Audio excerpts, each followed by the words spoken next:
You know, I gotta say, I identify with the Hulk. His anger represents my exact reaction to Transformers 2. So, Alexander, tell me, what did you think about Transformers 2, Revenge of the Fallen?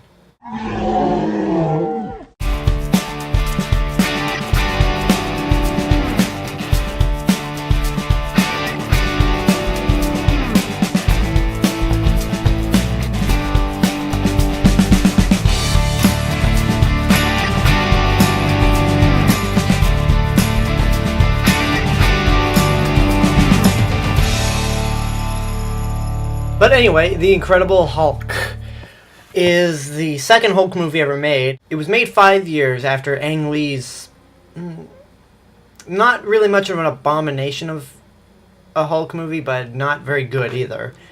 So this is a reboot set in the Marvel Cinematic Universe, where Bruce Banner is in South America trying to find a cure for being the Hulk. And through a series of events, and in order to get the cure, he has to come back into the United States while being chased by General Ross, played by William Hurt, who is, if you know the comics, he is the father of his girlfriend, Betty, played here by Liv Tyler.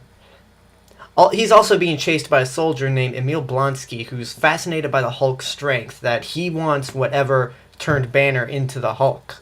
So if you see my list of top 10 favorite superhero movies, you know that The Incredible Hulk landed at number 8.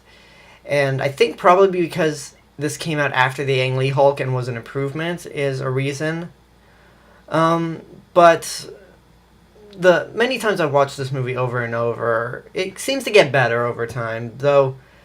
It's got good action, the acting's good, Ed Norton makes a convincing Bruce Banner, but there are some problems which makes this, besides Iron Man 2, the weakest of the Marvel Cinematic Universe films so far. William Hurt didn't seem all that interested in his role. I mean, he acts so cliche at times. I kind of had a problem with Emil Blonsky. I mean, Tim Roth did a really good job, but it's weird that they say he's a Russian raised in England. But, because I know the Abomination, who Emil Blonsky turns into, is Russian. So the fact that they just say he was born in Russia but raised in England is a bit... they could have... I don't know why they did that. Maybe Tim Roth didn't want to do the accent. Which leads to the Abomination. I don't hate the design of the Abomination. It's kind of cool, but... I don't know. Out of all the Marvel Cinematic Universe character translations from the page to the screen, the Abomination was one where it was just a complete redesign and not a direct translation, because in the comics he looked like the creature from the Black Lagoon on steroids, which, I mean, again, for the movie, it doesn't ruin it, and it's not particularly bad.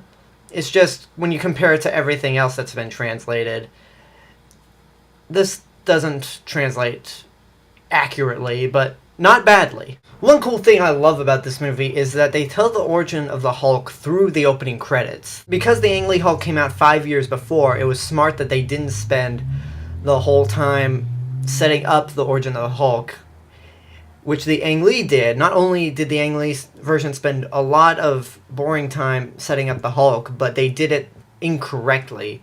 This one did it correctly and through the opening credits, so once the movie actually begins, Bruce Banner is already infected and could turn into the Hulk at any time should he get angry.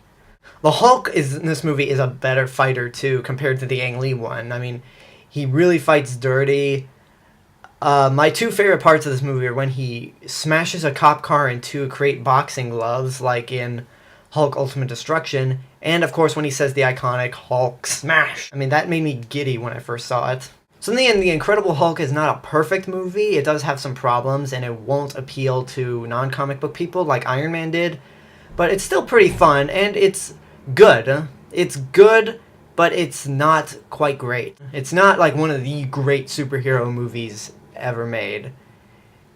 But it did make my list at number 8, so what can you do? The reason why I feel this is chronologically after Iron Man 2 is because at the end of Iron Man 2, when Tony Stark is talking to Nick Fury about the Avengers Initiative, there's TV monitors everywhere, and one of them we see a newscaster who's reporting on the Hulk versus Army scene at the university in The Incredible Hulk. So Iron Man 2 ends in the middle of The Incredible Hulk. That's pretty much why I think Iron Man 2 comes after Iron Man, and then The Incredible Hulk comes next in chronological order. I know The Incredible Hulk was released before Iron Man 2, but in terms of chronological order, I feel that Iron Man 2 comes before the Hulk, not after. This has been The Cinemas with Mr. Robinson.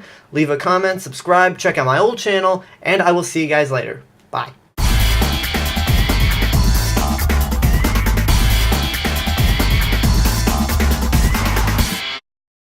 And I know my new channel is filled with a bunch of Marvel stuff, but don't worry, I'm just doing this in prep for Iron Man 3, and so I don't have to review all of these once the other movies come in. So I apologize if my channel is full of Marvel stuff, but I will review other stuff later on after Iron Man 3, so just hang tight.